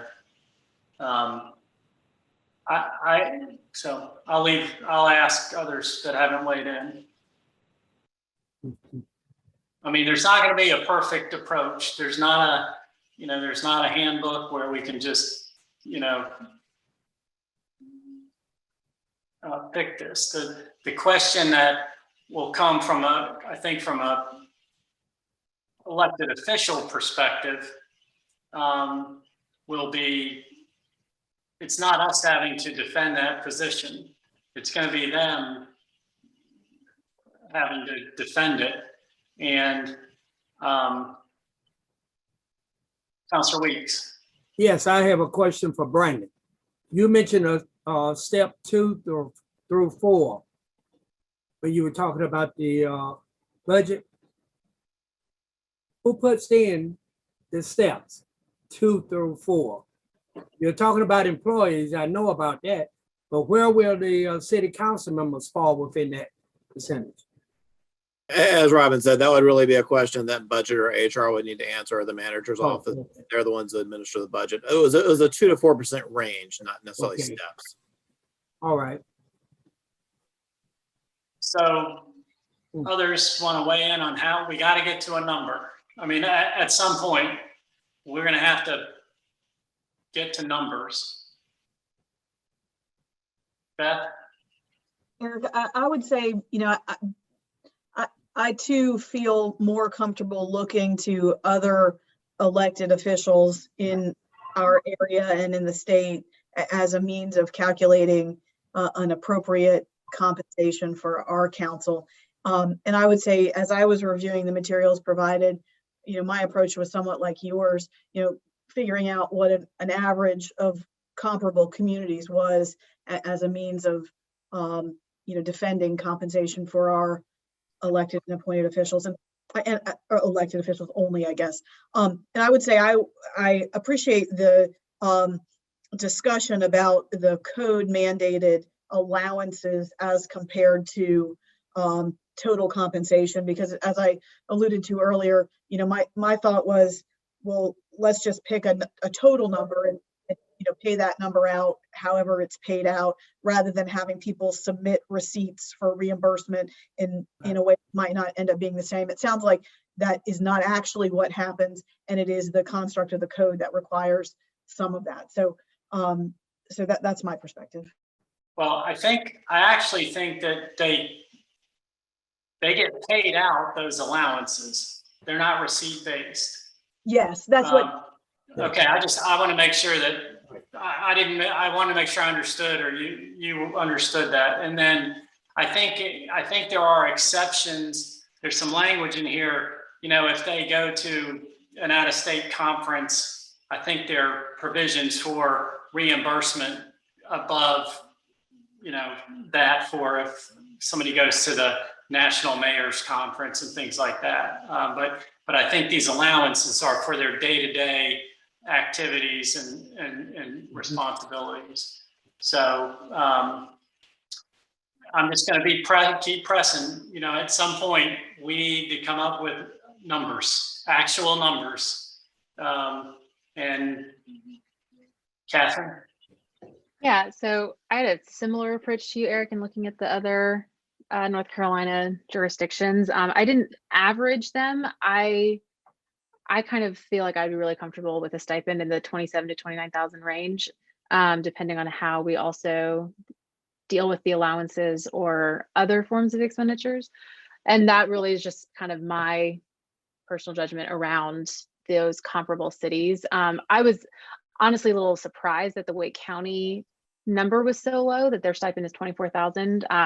I would be kind of surprised if that doesn't get addressed at some point, because it just seems low given the fact that the median income for Raleigh itself is higher than that. And for me, like that, the median income in Raleigh is about 35,000. So that was kind of just a background number that I was keeping in mind to focus on, you know, Raleigh and its unique makeup right now. But in terms of the allowances, one question that I had, and I don't know if either you or one of the staff can help explain it for me, there's a discrepancy between the numbers that are in the allowances on the spreadsheet versus what's in that code section. So on the spreadsheet, it says that the council member annual auto allowance is $1,200 and the annual technology allowance is $504. And I just don't see where that's coming from in the code. So if there's other buckets of money in the code that allow for different forms of compensation, I'm just curious to know what those are, or if this is where this data is coming from, since it doesn't line up with section 1-1024. Well, I think council 42 times 12 is 504. I think. That's the total. I got you. Okay. That is And a simple explanation then. Thank you. yeah. So that's that.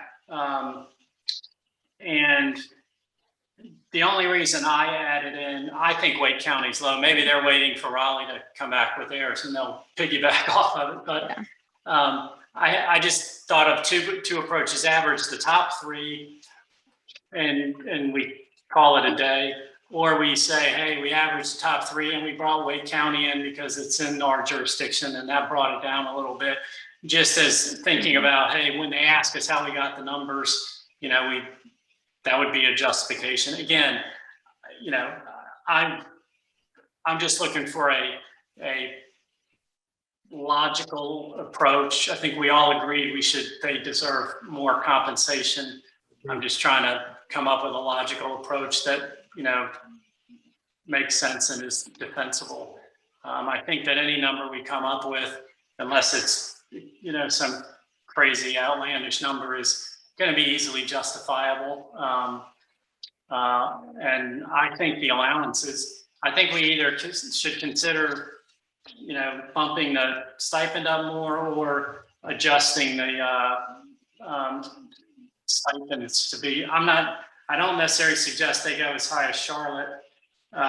You know, Cary's interesting. They have a really high auto allowance, but a low compensation, you know, stipend. So, you know, I think council members ought to also have just a general expense along with the auto expense.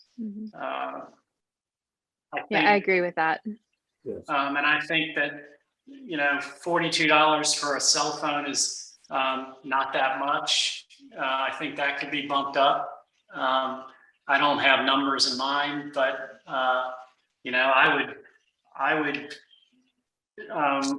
you know, looking at what's the current mayor.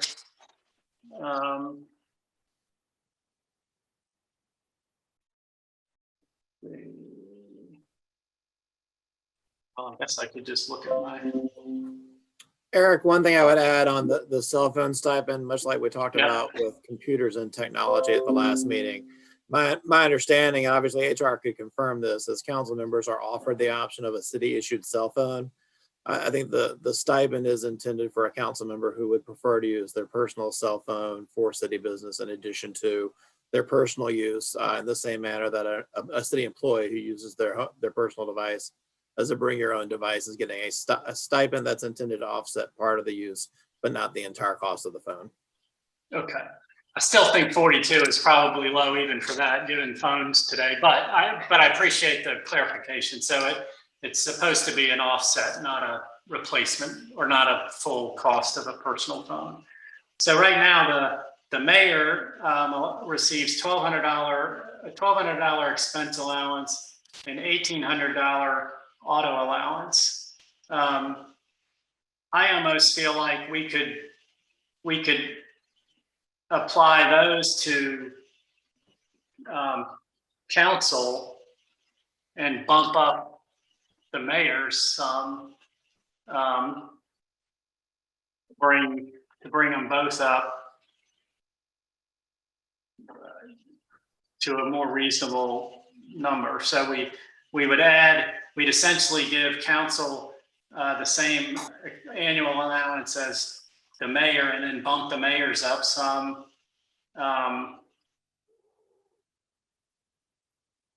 To some extent. The mayor's stipend, if you use the top four on the chart, divided by 4 would be $32,220 versus the $30,000 that you mentioned for council. And this is the average of which cities? For me, the ones I took when I ordered them was council we're looking at. Sorry, I'm gonna go. Was Charlotte the proposed number, not the one that's in the chart, because I used the one that was being proposed in the current budget, and that was 32,638. And then the Mecklenburg was 29,233, and Forsyth County was 2712. And I averaged those. Go ahead. And I just averaged. Go ahead. I averaged those, and it was 30,627. If you brought Wake County into that, the average dropped to 28,299. I'm in favor of that. The average, averaging or using that methodology. What if we used or utilized one data set of the of a national city closest in population to the city of Raleigh, and use the closest or one data set of the city closest in population to Raleigh in North Carolina, and compile that average of our existing data for the city of Raleigh, and just an average of those three cities, Raleigh, I don't know, Arlington, Texas, or whatever's closest. And that way we can say we utilize those or that particular data set on a national scale, and we're able to compare it relatively size and scope. So there's a pretty significant difference. Austin council members are 79,000. I was thinking, is it Arlington? Arlington is 28. Because I'm seeing, maybe I don't have the right data set up. 28.8 is what I see. Yeah, 28.8.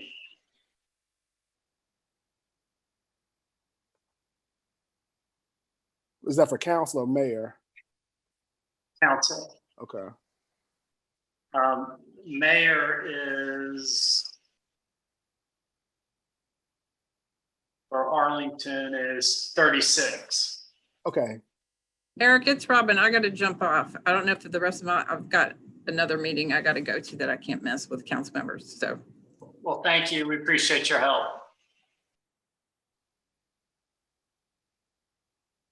If I might, Harvey?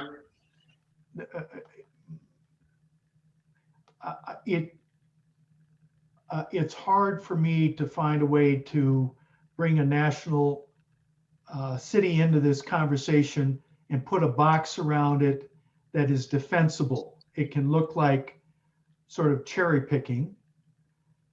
To some extent, you've got sort of the same philosophical problem in North Carolina, but not as much. As a baseline, I would want to say that we should be compensating our counselors and mayor in the top, say, 10% of all cities in the state, which keeps us out of this national conversation of cherry picking which cities you want. Or maybe it's the top 5%, and you find out what our top 5% is and then create our average.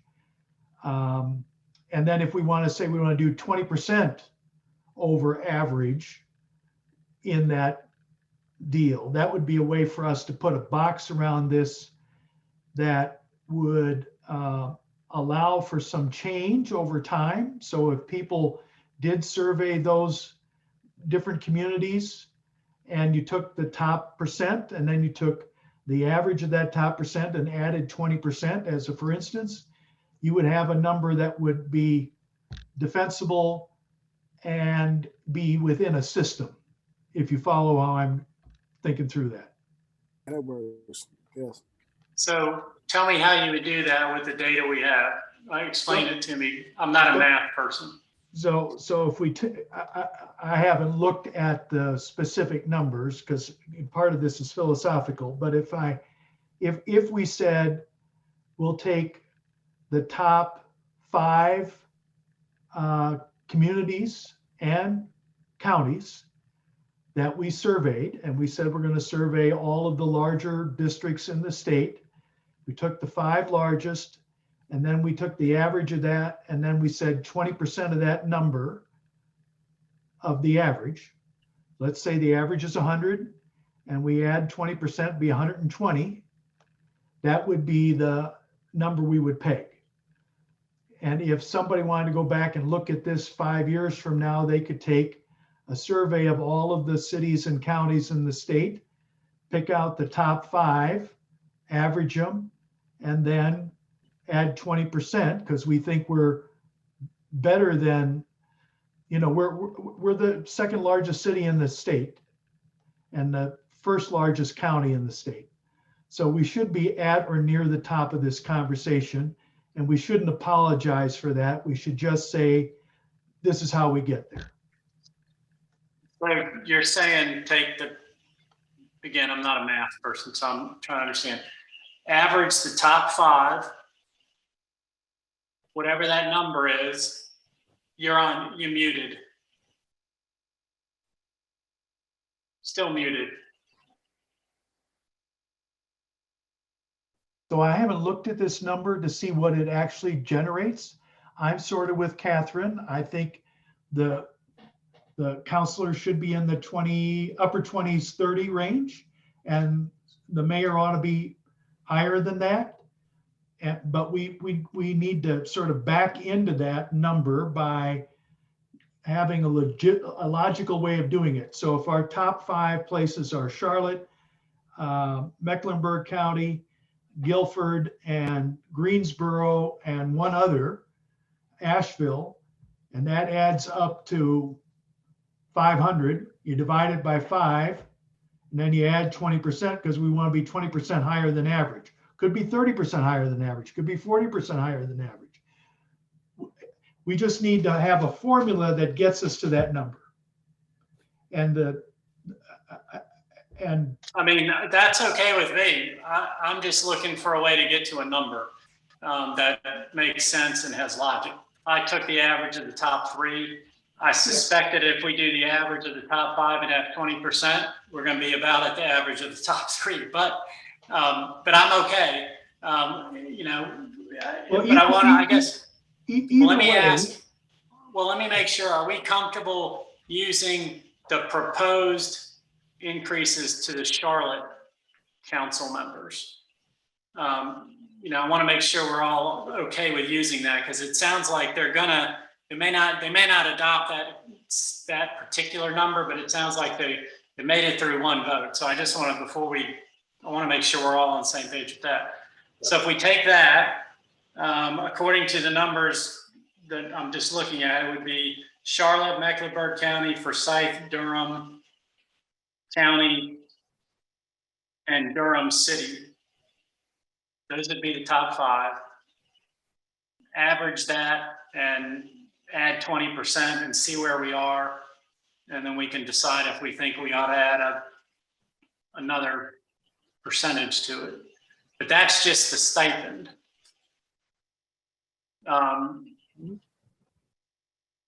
Harvey, you said something, but you're muted again. Still muted. I don't know what's going on. Eric, There this you is go. Beth. Can I interject one thing? I have to hop off for a call, but I'm going to log back in as soon as my call is over. I apologize. Okay, and I don't want to keep folks much longer, but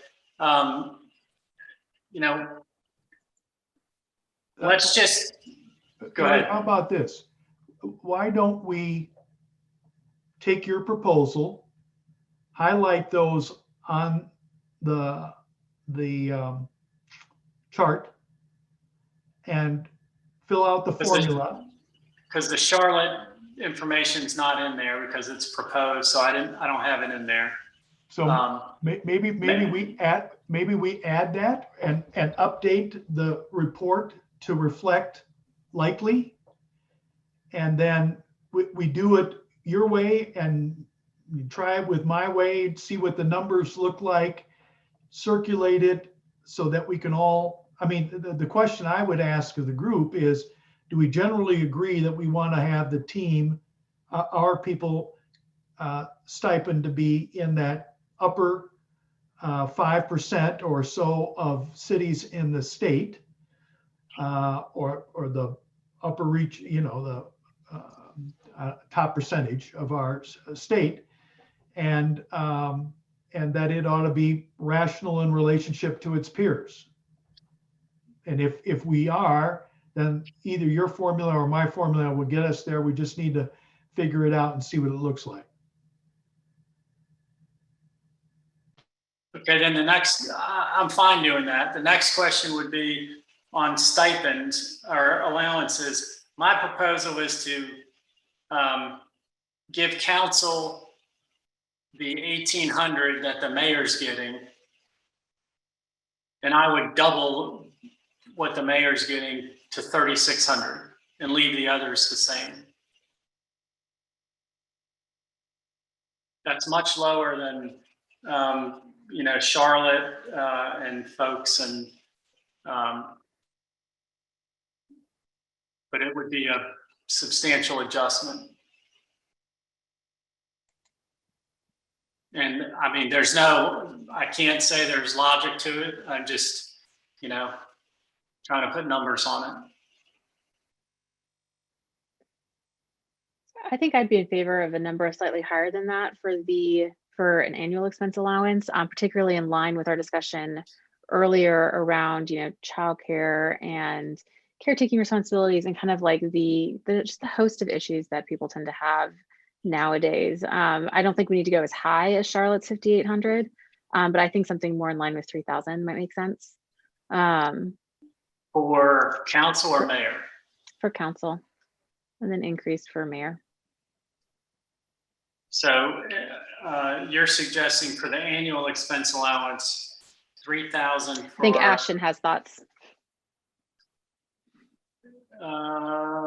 Where is she? Ashton left. Oh, she disappeared. Never mind. She might have been saying bye, not raising her hand. My bad. Oh, okay. You're saying 3,000 for the general allowance for council, and if we double the mayor, as I suggested, that would be 3,600. So she'd still have more. We could do 4,000 round. I mean, again, there's no magic formula we're going to come up with, and I think all of this is defensible given where the others are. And then we would leave the auto the way it is, to 1,200. Because I think So this is a little hard to operate in the abstract. Can we put that down paper and circulate Yeah, it? yeah. I'm not, I think what I would propose is these formulas, we'll put them together and we'll decide, hopefully quickly at the next meeting, while we also vote on kind of the final recommendation. If that makes sense, because I agree. We can't, and Brandon will correct me if I'm wrong, we can't have debates online, through email. So I can't send these to everybody and then we exchange ideas about it. I can do the numbers and then, we can put them on our agenda, and when they get circulated, we can all then evaluate them and be ready to discuss them at our next meeting. And also that way the public will also, have an opportunity to look at the numbers as well. I guess the next question would be, should we try to schedule something sooner than 2 weeks from now to clean this Yes. up? Yes. I'm fine with that. Unfortunately, we've lost a few people. Are there days that, for the folks that are here, are there days that work for you? Do you want to look at next week sometime? Wednesday morning works for me, the 2nd, but I'm just throwing date times out. Friday morning or afternoon, the 4th works okay for me. I'm good with Wednesday morning or Friday. Next week is a holiday week, and so some of the challenges that people had with regular meetings may be that meeting on Wednesday that Nirvana has may not show up. Yeah. So, I mean, if we did next Wednesday noon would be fine with me, or Wednesday morning. Noon won't work for me, but Eric, I'm sorry. This is the host. Unfortunately, next Friday I will not be able to attend. I just wanted to throw that out there. Okay. I think I can bumble my way through if that's the best we can do. Why don't we, maybe, does Friday work for folks? What I was going to say is, I don't know if Stacy or somebody with the city, I don't know how to do them, but do a doodle poll to give, folks that aren't here the option of 2 times that works for us. And could we, it sounds like, and I'll have to check with Nirvana, but Wednesday morning or Friday morning, noon doesn't work for me on Wednesday. I'm fine. Say, how early are folks willing to do it? Early is fine with me. 11 o'clock would not be. Yeah, I can do any time Wednesday before noon. I cannot do between 10 and 11 on Friday, but other than that, that's fine. Could people start at 8:30? Yeah, that's fine. Be good. Okay, then. Yeah, I can do 8:30. Okay, on either day? Yes, either day. Okay, so, we don't need a doodle poll. I'll just send an email to the group and asking, and I see that there's at least one member of the public on. What we can do to make this official is we can continue this meeting to a time, it would have to be a time certain. Is that correct, Brandon? Yes. And Eric, one thing I would suggest, if you're trying to do it via email, I would have Stacy send out an email to the group and just have them respond with dates just to her, and she can send out which one works to get your early meetings question. Mm-hmm. I do know you would lose Robin on Wednesday morning. We'd figure out how to staff it alternately, but I know that she would not be available Wednesday morning. Okay. Well, given that we're talking about compensation, I'm more comfortable. I don't know that we'll need. I mean, we'd love to have somebody from the office, but I don't think we're less likely to run into legal issues on this. We're just trying to pin down a number in a formula, I think. So you're suggesting I ask Stacy to circulate an email with the proposed dates. And the two that we're looking at, just for the public benefit, would be Wednesday at 8:30 or Friday at 8:30. So it will be one of those two dates. And why don't those of us on the call all block that off so we're Yes, so we're stop- not. Yep. so we're not floating at this point. Mhm. Yeah. So I would say, you know, a 2-hour block. I don't think we'll need 2 hours, but if we can, 8:30 to 10:30 on both of those, and we'll hopefully get this buttoned up and be able to move forward. Any other questions? Was there anything else? I don't think we had anything else on the agenda. I really appreciate everybody sticking with us. This was longer than we had hoped, but I think we made good progress. I'll run those numbers and be ready to put those on the agenda as quickly as I can. Please check behind me because I'm not a math person. So if I make a mistake, please assume it's a mistake. Don't assume it's accurate, but I'll do the best I can. Any other questions, concerns, things we need to do? Stacy, are you okay sending that email out? Yeah, I'll work with Yes. Stacy and we'll make sure someone gets it out. Okay, all right. And I'll get an agenda together quickly. It'll be pretty simple with those numbers and get that to staff to post as well. Anything else comes up, please always feel free to reach out to me. Thank you for everybody's time. Thank Bye-bye. you. Thanks, Brandon. Thank you. And Stacy. Thank you, Stacy. Yeah. Welcome.